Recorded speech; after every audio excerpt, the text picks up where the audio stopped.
अस्सलाम वालेकुम। Last time हमारी जो बात चल रही थी वो 3 स्टेट्स ऑफ मैटर, और हमने मैटर को डिस्कस किया था और मैटर के साथ साथ हमने बात की थी काइनेटिक मॉलिक्यूलर थ्योरी की।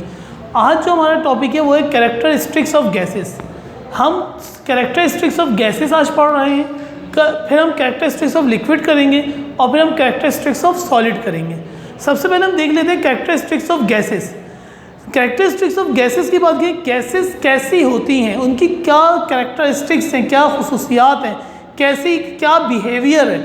तो सबसे पहले मैंने ये ब्लैक पॉइंट से, ब्लैक मार्कर से जो लिखा हुआ है शेप, वॉल्यूम, ये इसकी मेन हेडिंग्स हैं और उस हेडिंग के अंदर एक एक पॉइंट लिखा हुआ है।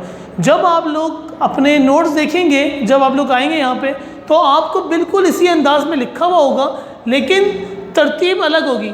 जैसे मोशन में लिखा है कांस्टेंट रैंडम मोशन, तो लिखा होगा gases are in constant random motion. मैंने उसके की पॉइंट्स लिख दिए समझाने के लिए। क्लियर है बात?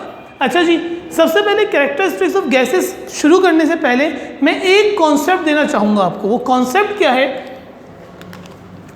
अगर ये सॉलिड, लिक्विड और गैस, अगर मैं गैसेस की बात करूँ तो मैंने एक कंटेनर ले लिया इसके लिए, एक कंटेनर में मैंने ये ले लिया और एक कंटेनर में मैंने लिक्विड्स ले लिया, और ये कंटेनर का वॉल्यूम एक जैसा है, सारे सिमिलर कंटेनर हैं और सबके अंदर कुछ ना कुछ मॉलिक्यूल्स हैं। गैसेस के अंदर मिसाल के तौर पे 1, 2, 3, 4, 5 गैसेस के मॉलिक्यूल्स हैं। लिक्विड के अंदर यही 5 मॉलिक्यूल, क्योंकि गैसेस के मॉलिक्यूल्स एक दूसरे से बहुत दूर दूर चले जाते हैं, वो कोशिश करते हैं कि maximum repel to each other, कि एक दूसरे से जितना ज़्यादा दूर जा सके उतना दूर जाए। इसलिए गैसेस के मॉलिक्यूल्स मैंने बहुत दूर दूर बनाए हैं। यही 5 मॉलिक्यूल्स अगर लिक्विड के होते तो ये एक दूसरे से दूर दूर नहीं रहते, बल्कि ये एक दूसरे के करीब करीब होते हैं। तो इसकी मैंने फिगर बना दी इस तरीके से।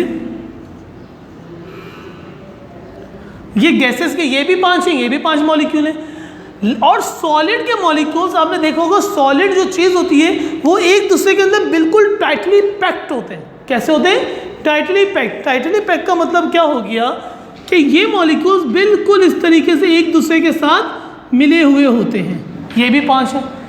अब आपको इन तीनों में फ़र्क नज़र आ रहा है, they are widely separated to each other, दूर दूर हैं। ये एक दूसरे के इसके मुकाबले में करीब हैं और ये इसके मुकाबले में बहुत ज़्यादा करीब है, बिल्कुल टाइटली पैक्ड है। अब हम बात कर रहे थे कैरेक्टरिस्टिक्स की। कैरेक्टरिस्टिक्स की बात करें तो सबसे पहले आ जाते हैं शेप, कि कैसे शेप क्या होता है। गैसेस का कोई भी शेप डेफिनेट शेप नहीं है। मतलब गैसेस जो कंटेनर होता है, शेप ऑफ कंटेनर, जो कंटेनर का शेप है उसमें गैसेस चली जाती हैं, वैसी हो जाती हैं। इसकी मिसाल बहुत आसान सी है। मैंने सीएनजी का सिलेंडर भी एक मिसाल है। फॉर एग्जांपल मैंने बैलून लिया, उसके अंदर गैस, एयर, जो हम बैलून एयर, उसके अंदर गैस को फिलअप कर दिया। क्लियर है बात? अब जैसा बैलून का शेप था, ओवल शेप, वैसे ही उस गैस का भी शेप हो गया। सही है ना? जैसा बैलून का शेप था वही गैस का शेप हो गया।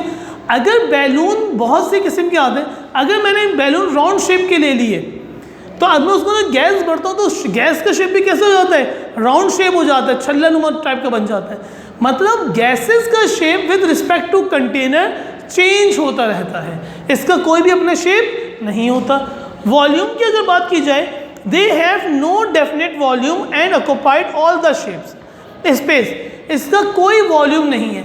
बल्कि अगर मिसाल के तौर पे होता ये कि जितनी स्पेस अवेलेबल होती है, गैसेस उसके हर तरफ फैल जाती है, कोने कोने पे चली जाती है। मिसाल के तौर पे मैं परफ्यूम की एग्जांपल इसलिए दे रहा हूँ क्योंकि रूटीन लाइफ की एग्जांपल है। मैंने इस परफ्यूम लिया और अब इस रूम के कॉर्नर पे जाके स्प्रे किया। अब उसके जब वो परफ्यूम गैसेस में तब्दील हुआ, एवापोरेट होकर गैसेस में आया, तो हम ये बात ऑब्जर्व करते हैं कि वो जो गैसेस के मॉलिक्यूल्स हैं वो मुसलसल इस रूम से भी इस कॉर्नर पे नहीं होंगे। इस कॉर्नर में यहाँ पे स्प्रे किया तो सिर्फ इस जगह पे स्प्रे हुआ वो खुशबू नहीं होगी, बल्कि यहाँ से मॉलिक्यूल्स एवापोरेट होंगे और एक दूसरे से फैलते चले जाएंगे। मतलब जितना, अगर मैं इस दरवाजे को बंद कर दूं चारों तरफ से, तो इस रूम के अंदर पूरी तरफ से एक जैसे खुशबू हो जाएगी। जब कोई आदमी बाहर से रूम में आएगा तो वो बोलेगा कि यहाँ पे स्प्रे किया हुआ है, यहाँ पे खुशबू है, उसको ये नहीं पता होगा कि किस जगह पे किया गया है। लेकिन उसको पूरे रूम की स्मेल एक जैसी होगी। क्लियर है बात? मतलब इस वक्त जो गैसेस थी वो इस रूम के एतबार से उन्होंने अपना वॉल्यूम तय कर लिया, जितना बड़ा वॉल्यूम, जितना बड़ा रूम, तो कॉर्नर हर तरफ एक जैसी हो गई। बिल्कुल इसी तरीके से occupy all the space of the volume, मतलब इसका कोई डेफिनेट वॉल्यूम नहीं है। हम जैसा दिल करेंगे, हम जितनी स्पेस में दिल करें, हम उसके अंदर इस वॉल्यूम को, हम गाड़ी के अंदर देखते हम परफ्यूम रख लेते हैं।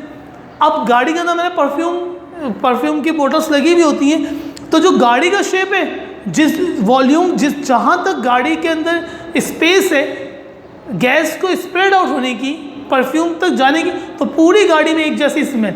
अब उसकी शेप चेंज हो गई। इसका अपना कोई भी वॉल्यूम नहीं होता, बल्कि वॉल्यूम क्या होता है? No definite volume and occupy all the space. जितनी स्पेस लेना चाहेगा उतनी स्पेस के अंदर ये फैली जा सकती है। The third point is density.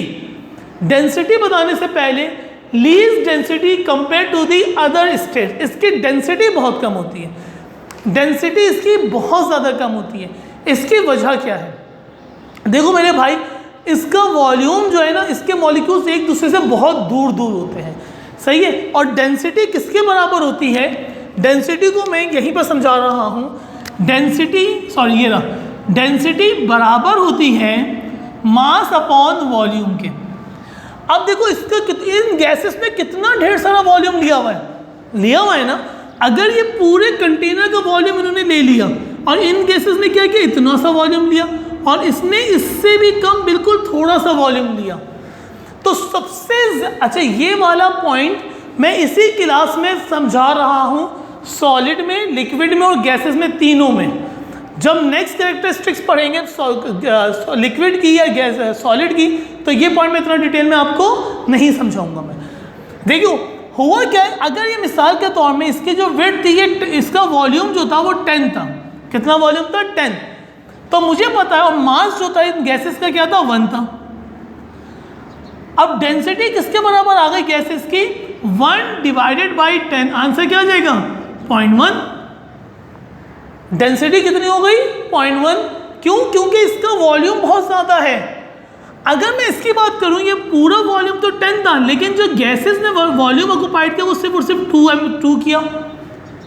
Mass same रहा, क्योंकि 5 मॉलिक्यूल को रख के देख ले तो एक ही जैसी बात आ रही है।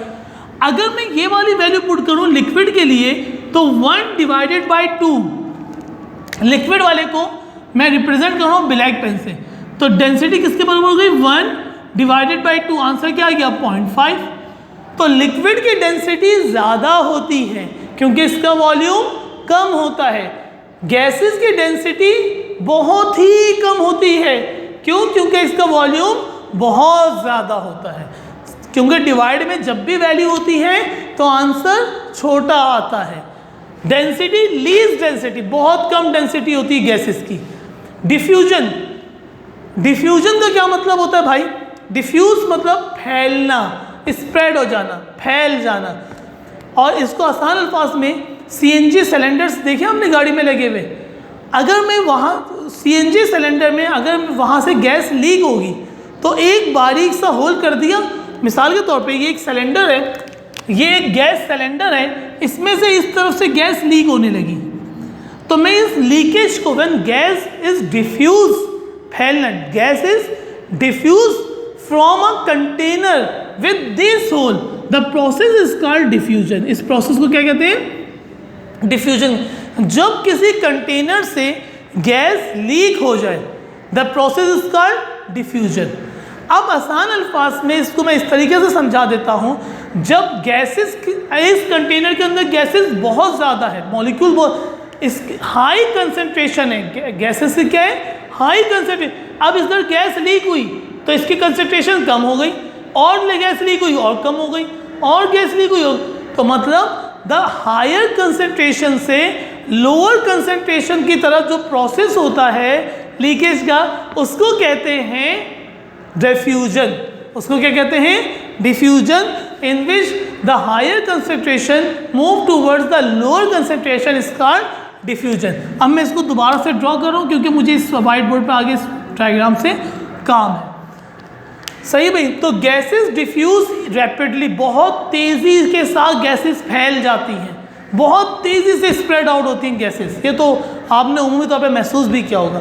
मोशन, गैसेस का motion, the gases constant random motion, gases का मोशन क्या होता है? रैंडम मोशन होता है। मतलब ये नहीं, मिसाल के तौर पे ये गैसेस के मॉलिक्यूल्स आपको नज़र आ रहे हैं, इसका मतलब ये है रैंडम मोशन है, मतलब ये वाला मॉलिक्यूल मिसाल के तौर पे इस तरह मूव कर रहा है, सही है। तो ये वाला गैस का मॉलिक्यूल ज़रूरी नहीं कि ये भी नीचे की तरफ मूव करेगा, ये हो सकता है इस तरफ मूव कर रहा हूँ। ये वाला मॉलिक्यूल ज़रूरी नहीं है कि इसी के, ये हो सकता है इस तरफ मूव कर रहा हूँ। मतलब गैसेस की मोशन रैंडम है।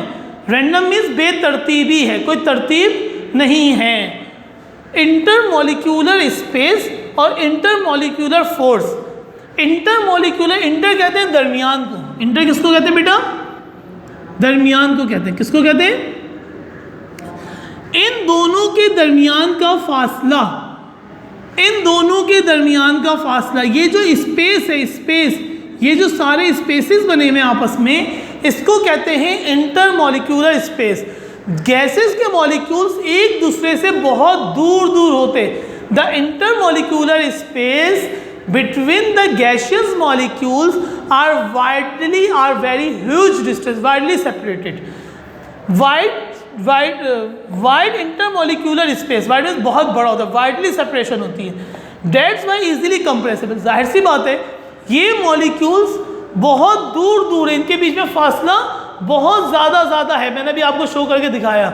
अब जब ये फासला इतना ज़्यादा आपको नज़र आ रहा है तो क्या ख्याल है, अगर मैं इसको कंप्रेस करूं, प्रेस करूं, तो गैसेस के मॉलिक्यूल जो दूर दूर हैं वो एक दूसरे से करीब करीब होंगे, नहीं होंगे? गैसेस को आसानी से क्या किया जा सकता है? कंप्रेस किया जा सकता है, सही है, because of intermolecular space. The last heading है इंटरमॉलिक्यूलर फोर्स। ये जितने भी मॉलिक्यूल, जो 5 मॉलिक्यूल्स बने हुए हैं, ये सारे मॉलिक्यूल्स ने एक दूसरे को एक ख़ास फोर्स के ज़रिए एक दूसरे को जकड़ा हुआ है, पकड़ा हुआ है, सही है। ये सारे फोर्सेस एक between the molecule, the force is generated, this force is called intermolecular force. The attractive force between the molecules are weak. ये जो गैसेस की इंटरमॉलिक्यूलर फोर्स बहुत कमज़ोर होती है। क्यों होती है? बिकॉज द स्पेस इन दोनों के दरमियान इतने दूर दूर हैं, मॉलिक्यूल्स के एक दूसरे से बहुत दूर दूर हैं। जो ये मॉलिक्यूल्स दूर है तो जैसे बीच में फोर्सेस क्या हो जाएंगे? वीक हो जाएंगे। अगर ये मॉलिक्यूल्स करीब करीब होते तो ये क्या होते? इनकी फोर्सेस ज़्यादा होती। अभी क्या ये दूर दूर है तो इनकी मॉलिक्यूलर फोर्सेस क्या है बेटा? कम है, बहुत ज़्यादा कम है। अच्छा, अब जो मेरा नेक्स्ट लेक्चर है वो बिल्कुल सिमिलर है, सेम है ऐसा, लेकिन सिर्फ और सिर्फ यहाँ पे हेडिंग, अभी आप देखिएगा नेक्स्ट स्लाइड में क्या होगा, यहाँ पे हेडिंग किसकी आ जाएगी? लिक्विड की। एग्जाम्पल यही रहेंगी, ये आगे का मैं सारी चीज़ें ब्लू पेन वाला सब चेंज कर दूंगा। क्लियर है? तो फिर आपको समझ में दोबारा से आ जाएगा कैरेक्टरिस्टिक्स सबकी तमाम की एक जैसी ही हैं। अस्सलामु अलैकुम वरहमतुल्लाहि वबरकातुहू।